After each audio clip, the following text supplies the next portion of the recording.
Everyone, and I am smiling like a crazy man today because I just finished an amazing movie approximately 20 seconds ago, however long it took me to open this up and get the camera set up. Um, I just finished a movie called In Bruges, as you can see by the title, and I really have to thank my friend Justin for recommending me this. It was an incredible movie. I watched a little bit of it last night, and then I was tired. I went to bed, and I was like, all right, you know what? I'm going to finish it today. And I sat down, and I put my phone away, and I just watched the movie. And it starts off kind of normal, but when you get to the end, and you start realizing that everything that happens in the movie, which is going to be my biggest compliment to this movie, is that everything, every line of dialogue, every character, every scene, every location, everything is connected in some small way, and it's so satisfying to watch finish. Okay, take a deep breath.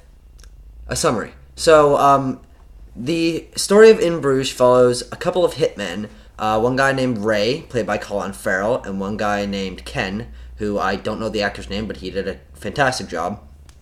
And these two hitmen are sent by their boss, Harry, to stay in Bruges, Belgium, to await orders for what their next job will be, whoever they'll kill next. And they're doing the sightseeing, and Ray really, really hates it. And the name In Bruges, if you watch the movie, it's so good. It fits so perfectly. They say In Bruges, not every few minutes, but they say it quite a few times throughout the movie. Every character is like, In Bruges, or, oh, In Bruges. And it's like, it fits it so well. It makes no sense to anyone who hasn't seen it. But, yeah, anyway, so Ray really doesn't like it in Bruges, and Ken is sort of just like, oh, it's sightseeing, I'm enjoying this. And there are a number of characters that you meet along the way. Each of them has a little bit of backstory that works somewhere into the plot, or they have a connection to a scene that ends up really impacting like the final moments of the movie. And it's so impressive how concise and well thought out the mesh of the story ends up being, because as I was saying, the movie, it's sort of just a hitman movie that happens to be without much fighting for the first a little over an hour probably. This is just under 2 hours, I think, maybe hour 45 or something. But anyway, totally flies by. It's a great time. But I actually didn't write notes down about this, so I'm sort of just talking right off, which is why I wanted to get my review as soon as I watched it. So I apologize for the lack of structure. This is my In Bruges notes. It's just 1+. What else can I say about In Bruges? I'm a huge fan of Colin Farrell. I really like The Lobster. I really like Seven Psychopaths, and I really like this. And I'm sure I've seen him in other stuff. And the guy who plays Harry was also the main guy from the Grand Budapest Hotel, which obviously I really love that movie. If you've seen my review, so incredible cast. But I think I just need to gush a little more about the writing and the connections. So the characters, there's a girl that he meets, that he falls in love with, that Ray falls in love with. There is Harry the boss. There's Ken, who's sort of this jolly guy who does not seem like he'd be a hitman at all, but apparently he's killed plenty of people.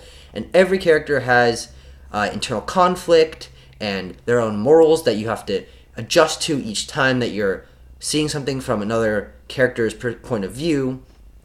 And each character doesn't necessarily know the entirety of the situation. They've each had their own experiences or been removed from other experiences.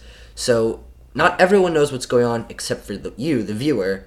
So you can piece in what each character knows, what they don't know, how that might affect them, and it really ends up being super impactful because it makes each character unique in their own way. And I forgot to mention, there's also a pregnant woman who runs the hotel that they stay at that ends up being kind of important. She's not a very big character, but she ends up being important as well. And there is a dwarf named Jim, or something like that, who is in Bruges to film a movie, which all of that connects at the end in an amazing way that I just had a smile on my face, because it's not necessarily funny, but it's so entertaining and well done that I was just like, I was so impressed, and I had a huge smile on my face, and that's why I'm just so elated right now. But there's also some really great camera work and set design for Bruges, which I'm not sure if this was in any way shot in Bruges, or where it was even filmed. But either way, the sets or the locations, whatever it is, are amazing. You get the sense that they're there, and each one has different perspectives on their surroundings and what they think of it, and that impacts them in a different way. And the camera work, as I was saying, sometimes they'll do shots through windows or shots through a small gaps between things, and it gives you a sense of the size and the space that the people are in, because they're having their moment, but you get the entire scene outside of them, and you maybe even through that shot you can't hear what they're saying, but you know something is going on, and it continues the story and is able to give you a different perspective without breaking the flow, which is very impressive. Honestly, because I didn't write down much stuff, I don't have many other specifics to talk about, but in general, I don't have very much. I don't think I have any negatives about this movie. The dialogue is witty and funny, and they curse a lot, but it fits the characters, so it's not over the top. And there's a little bit of violence near the end, but it ends up feeling really powerful because the characters are. I mean, they've been doing this their whole lives, but you haven't seen them do it up until this end, up until near the end. The violence is kind of gratuitous, but I mean, it fits the story technically, so I can give that a pass.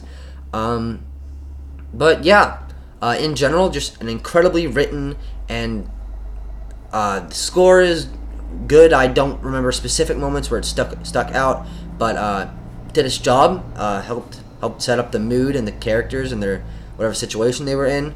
And I really have to recommend you see this movie. Honestly, it's a perfect movie in my eyes, and if you follow me on Letterboxd, which the link to follow me will be in the description below, this might be on my top 25 movies next month.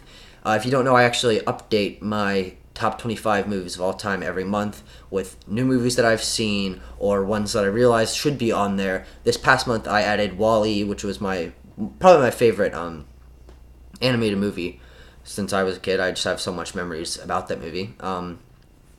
Anyway, that's a big tangent. This is a 5 out of 5 movie for me. I honestly have to say, as a film fan, if you respect the writing, if you like unique characters, if you like this screenplay and all that, you really have to see this movie. Thank you so much for watching, guys, and I will see you guys in another video. Bye.